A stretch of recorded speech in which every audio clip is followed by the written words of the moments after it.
भारत माता की, भारत माता की। इनकलाब, इनकलाब, वंदे वंदे।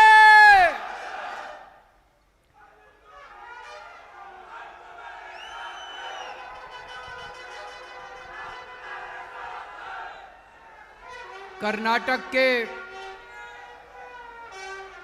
कोने कोने से आए हुए सभी भाइयों बहनों, माताओं, बुजुर्गों, बच्चों, आप सब लोगों को मेरा नमस्कार, सबको मेरा प्रणाम। मंच पे भी चंद्रशेखर जी बैठे हैं, पृथ्वी जी, भास्कर राव साहब और बहुत गणमान्य लोग बैठे हैं। आप सब लोगों को मेरा प्रणाम, सबको मेरा नमस्कार। मैं हिंदी में बोलूँगा, कई लोगों को हो सकता है समझने में दिक्कत हो, उसके बाद कोई उसको ट्रांसलेट कर देंगे। मुझे माफ़ कर दीजिए, मैं कन्नड़ में नहीं बोल पाऊँगा, मैं हिंदी में बात करूँगा। मेरा अभी 2 दिन पहले दांत का एक ऑपरेशन हुआ था। बहुत ज़्यादा मुझे दर्द था, बहुत पेन था, लेकिन मैंने पृथ्वी को बोला कि आज यहाँ पे हजारों किसान आने वाले हैं, आज यहाँ पे किसानों के नेता चंद्रशेखर जी आने वाले हैं, तो चाहे मुझे पेन किलर का इंजेक्शन लगाना पड़े, मैं आऊँगा जरूर यहाँ पे। तो चंद्रशेखर जी, आज मैं बहुत सारे पेन किलर लेके आया हूँ। मुझे आज आना था क्योंकि हम किसानों की इज्जत करते हैं, हमारी पार्टी किसानों की इज्जत करती है। सबसे पहले चंद्रशेखर जी का आम आदमी पार्टी में तहे दिल से स्वागत है। आज यहाँ पे हजारों किसान पूरे कर्नाटक के कोने कोने से आए हुए हैं। आप सब लोगों का आम आदमी पार्टी में तहे दिल से स्वागत है। मैं आप लोगों को बधाई भी देना चाहता हूं। किस चीज की बधाई, 2 मिनट में बताता हूं। कहते हैं इंसान को अहंकार नहीं करना चाहिए। रावण ने अहंकार किया था। रावण सीता माता को हर के ले गया, उसको सबने समझाया कि रामचंद्र जी भगवान हैं, भगवान का अवतार हैं, इनसे दुश्मनी मत लो। विभीषण ने समझाया, रावण की पत्नी मंदोदरी ने समझाया कि सीता को वापस कर दो, लेकिन रावण में बड़ा अहंकार था। उसे लगता था वो तो सारी दुनिया को जीत सकता है, वो नहीं माना। अंत में हम सब जानते हैं रावण का क्या हुआ। उसी तरह से केंद्र सरकार को अहंकार था, उनको लगता था वो कुछ भी कर सकते हैं। उन्होंने 3 काले कानून पास किए, उनको अहंकार था कि हमें किसानों की जरूरत नहीं है। केंद्र सरकार को बहुत समझाया, किसानों से पंगे मत लो, किसान अगर सड़क पे उतर गए तो तुम्हारी सरकार हिल जाएगी। केंद्र सरकार नहीं मानी। अंत में 13 महीनों के संघर्ष के बाद केंद्र सरकार को 3 कानून वापस लेने पड़े। मैं आप सब लोगों को सलाम करता हूं, आपके संघर्ष को सलाम करता हूं। आपने वो कर दिखाया जो कोई नहीं कर पाया, उनके अहंकार को आपने रौंद दिया। आज किसानों को राजनीति में आने का निर्णय क्यों लेना पड़ा? 75 साल हो गए आजादी को। 75 साल के बाद भी आज किसानों का इतना बुरा हाल है। देश के कोने कोने में किसान आत्महत्या कर रहे हैं। किसान, छोटा किसान खासकर, इतनी गरीबी की हालत में जीता है। किसान का बेटा किसान नहीं बनना चाहता, वो चाहता है मैं कुछ और बन जाऊं, लेकिन मैं किसान ही नहीं करूंगा। इन्होंने किसानों का बुरा हाल कर दिया। अभी जैसे चंद्रशेखर जी ने बताया, देश का 45% लोग किसानी के ऊपर निर्भर हैं। इतनी बड़ी जनसंख्या के अंदर लोग अगर किसानी पे निर्भर हैं, अगर ये सब लोग इकट्ठे हो जाएं तो बड़ी से बड़ी सरकारों को गिरा सकते हैं। चंद्रशेखर जी, हम भी आंदोलन से निकले हुए हैं। हम भी रामलीला मैदान में बैठा करते थे अन्ना हजारे जी के साथ। हमें भी, हम क्या कह रहे थे? हम कह रहे थे भ्रष्टाचार दूर करो, भ्रष्टाचार खत्म करो। उन्होंने हमें चैलेंज किया, बोले केजरीवाल जी भ्रष्टाचार दूर करना है तो चुनाव लड़ो, राजनीति में आओ, खुद चुनाव लड़ लो। हमने कहा जी हम बड़े छोटे लोग हैं, हमसे चुनाव नहीं लड़े जाते, आप लोग भ्रष्टाचार दूर करो। उन्होंने कहा नहीं, आप चुनाव लड़ो और आओ और आप सिस्टम बदलो। मैंने उनको बार बार कहा, इस देश के आम आदमी को मत ललकारो। ये जो आम आदमी बैठा है ना, ये आम आदमी बड़ा पावरफुल है। जिस दिन ये आम आदमी खड़ा हो गया, जिस दिन आम किसान खड़ा हो गया इस देश का, ये बड़े बड़े सिंहासन हिल जाएंगे। इन्होंने हमें ललकारा, आम आदमी पार्टी बनी, पहले दिल्ली में सरकार बनी, फिर पंजाब में सरकार बनी, और अब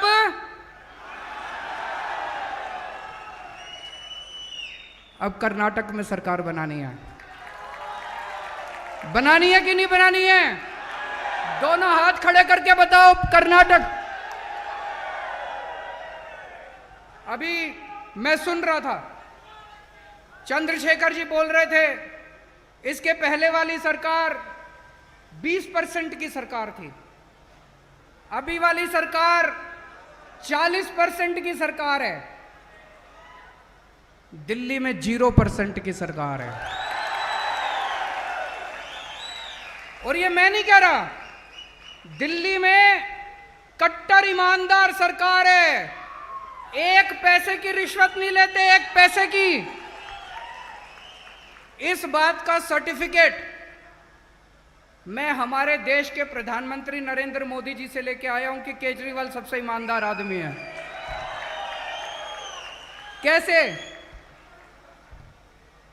प्रधानमंत्री जी ने मेरे ऊपर सीबीआई की रेड कराई। सीबीआई वाले मेरे दफ्तर में आए, मेरे घर पे सीबीआई की रेड हुई, दिल्ली पुलिस की रेड हुई, इनकम टैक्स की रेड हुई, सबकी रेड हुई। मेरे बेडरूम को भी छान लिया उन्होंने, कुछ नहीं मिला। तो हार के प्रधानमंत्री जी को सर्टिफिकेट देना पड़ा कि सबसे, देश में सबसे कट्टर ईमानदार एक ही मुख्यमंत्री है, केजरीवाल। उन्होंने मनीष सिसोदिया के ऊपर रेड कराई, मेरे सारे मंत्रियों के ऊपर रेड कराई, मेरे 20 एमएलए के ऊपर रेड कराई, कुछ नहीं मिला उन लोगों को। सबसे कट्टर ईमानदार सरकार है, पहले दिल्ली में बनाई, उसके बाद पंजाब में बनाई, अब कर्नाटक के अंदर भी ईमानदार सरकार बनाई। ये 20% और 40%, ये सारा हिसाब किताब इनका बंद करना पड़ेगा। मैं एक आम आदमी हूं, मुझे पॉलिटिक्स करनी नहीं आती, मैं आप ही की तरह हूं। मेरे भी घर में मेरी वाइफ है, मेरे बच्चे हैं, मेरे माँ बाप मेरे साथ रहते हैं, पर मैं एक आम आदमी का दर्द समझता हूं। एक आम आदमी किस तरह से इतनी महंगाई के जमाने में अपने बच्चों को पालता है, मैं ये समझता हूं। एक आम आदमी क्या चाहता है कि मेरे बच्चों को अच्छी शिक्षा मिले, अच्छे स्कूल में शिक्षा मिले। जब हमारी सरकार बनी, दिल्ली में सरकारी स्कूलों का बहुत बुरा हाल था। कर्नाटक में भी मुझे बताते हैं सरकारी स्कूलों का बुरा हाल है कि नहीं है? सरकारी स्कूलों का बहुत बुरा हाल था। आज दिल्ली के सरकारी स्कूल प्राइवेट से ज्यादा अच्छे हैं।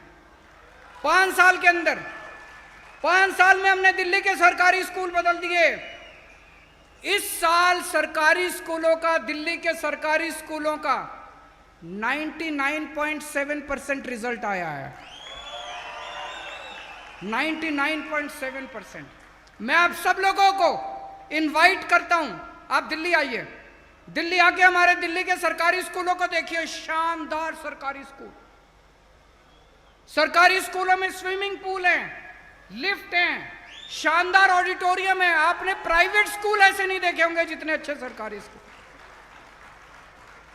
इस साल 4 लाख बच्चों ने 4 लाख बच्चों ने अपने नाम कटवा के, प्राइवेट स्कूल से नाम कटवा के सरकारी स्कूल में भर्ती हुए हैं। This is magic. 75 साल में देश में ऐसा नहीं हुआ। पूरे देश के अंदर सरकारी स्कूलों का बुरा हाल है, दिल्ली के अंदर सरकारी स्कूल, शानदार सरकारी स्कूल। कर्नाटक में चाहिए कि नहीं चाहिए? केवल आम आदमी पार्टी कर सकती है। दिल्ली में पहले सरकारी हॉस्पिटल्स का बहुत बुरा हाल था, डिस्पेंसरीज का बहुत बुरा हाल था। आज दिल्ली में इतने शानदार हॉस्पिटल कर दिए, अब लोग मैक्स में, अपोलो में, फोर्टिस में, बड़े बड़े हॉस्पिटल में नहीं जाते, दिल्ली के सरकारी हॉस्पिटल के अंदर अपना इलाज कराते हैं। और सारा इलाज मुफ्त है, सब कुछ मुफ्त है। आपको अगर बुखार है, क्रोसिन चाहिए, वो भी मुफ्त है। अगर आपको बहुत बड़ी बीमारी हो गई, किडनी ट्रांसप्लांट कराना, 40 लाख 50 लाख रुपए का भी खर्चा आएगा, वो भी मुफ्त है। दिल्ली सरकार दिल्ली के 2 करोड़ लोगों के लिए, दिल्ली में 2 करोड़ लोग रहते हैं, दिल्ली के 2 करोड़ लोगों के लिए हमने सारा इलाज मुफ्त कर दिया। दिल्ली में बिजली भी मुफ्त है, ये मैजिक है। पहले दिल्ली में बिजली खूब जाया करती थी, 7-7 8-8 घंटे के पावर कट लगते थे। अब दिल्ली में 24 घंटे बिजली आती है और मुफ्त बिजली मिलती है लोगों को। 0 बिजली के बिल आते हैं, 0 बिजली के बिल। आप लोग आश्चर्य करेंगे कैसे? एक ही चीज है, हम ईमानदार हैं, हम पैसे नहीं खाते, हर चीज में पैसे बचाते हैं, ईमानदार सरकार है। इतना पैसा बचाया हम लोगों ने, इतना पैसा बचाया, इतनी महंगाई के जमाने में हमने 5 चीजें मुफ्त कर दी दिल्ली के लोगों के लिए। शिक्षा मुफ्त है, शानदार सरकारी स्कूल, आप अपने बच्चों को सरकारी स्कूल में भेजो, सब कुछ मुफ्त। आपकी सारी हेल्थ मुफ्त है। आपके घर में कोई भी बीमार होगा, किसी भी तरह की बीमारी होगी, सारी दवाइयां, सारे टेस्ट सब मुफ्त है। आपका बिजली मुफ्त है, आपकी पानी मुफ्त है, पूरी दिल्ली के लोगों का पानी मुफ्त है। और महिलाओं के लिए बसों में ट्रांसपोर्ट मुफ्त है। केवल एक चीज की वजह से, हम ईमानदार सरकार है, कट्टर ईमानदार सरकार है, इसीलिए वो लोग हमसे डरते हैं। हमें राजनीति करनी नहीं आती, हमें केवल काम करना आता है। लेकिन दोस्तों, पिछले कुछ दिनों में देश में कुछ ऐसी घटनाएं घटी जिससे मेरे दिल को बहुत तकलीफ हुई है। उत्तर प्रदेश में लखीमपुर में इनके एक लड़के ने किसानों को सबके सामने जीप से कुचल दिया। देखा आप लोगों ने वीडियो, किस तरह से इनके एक लड़के ने किसानों को, सबके सामने किसानों को कुचल दिया। ऐसे आदमी के साथ क्या करना चाहिए? उसको सख्त से सख्त सजा मिलनी चाहिए। और इन्होंने क्या किया? ऊपर से नीचे तक सारी पार्टी, ऊपर से नीचे तक सारी सरकारें मिलके उसको बचाने में लग गई और उसको रिवॉर्ड दिया। उसके पिताजी को इन्होंने मंत्री बना दिया। ऐसे देश कैसे आगे बढ़ सकता है जहां पे मर्डर करने वाले लोगों को इनाम दिया जाएगा? ऐसे देश तरक्की नहीं कर सकता। अभी इनके लोगों ने अपने अखबारों में पढ़ा होगा, दिल्ली में, मैं दिल्ली का मुख्यमंत्री हूं, मेरे घर के ऊपर कुछ गुंडों ने हमला किया, मेरे घर में घुस गए वो लोग। मेरे को अपनी जान की परवाह नहीं है, मेरी जान देश के लिए हाजिर है। अगर देश के लिए 100 बार मुझे अपनी जान देनी पड़ेगी, मैं अपनी जान देने के लिए तैयार हूं। और मैं सौभाग्यशाली समझूंगा अगर मुझे अपने देश के लिए जान देनी पड़े।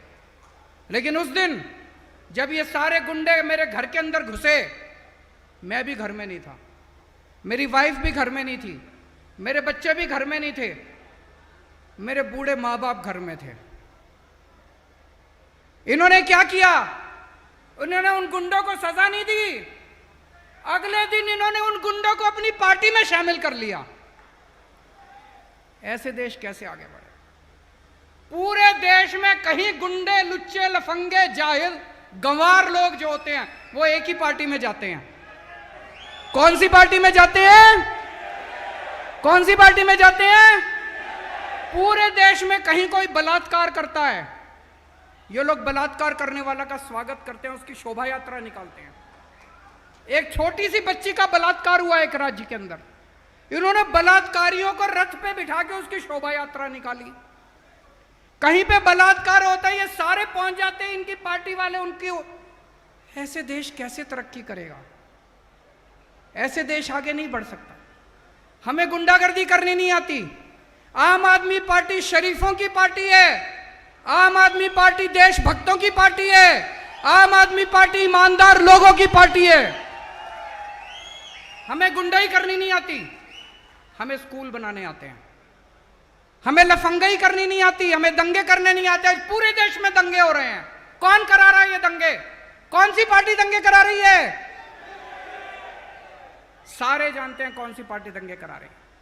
हमें दंगे करने नहीं आते। ऐसे इस देश के लोग नहीं चाहते कि दंगे हो, इस देश के लोग शांति चाहते हैं, इस देश के लोग शांति से जीना चाहते हैं।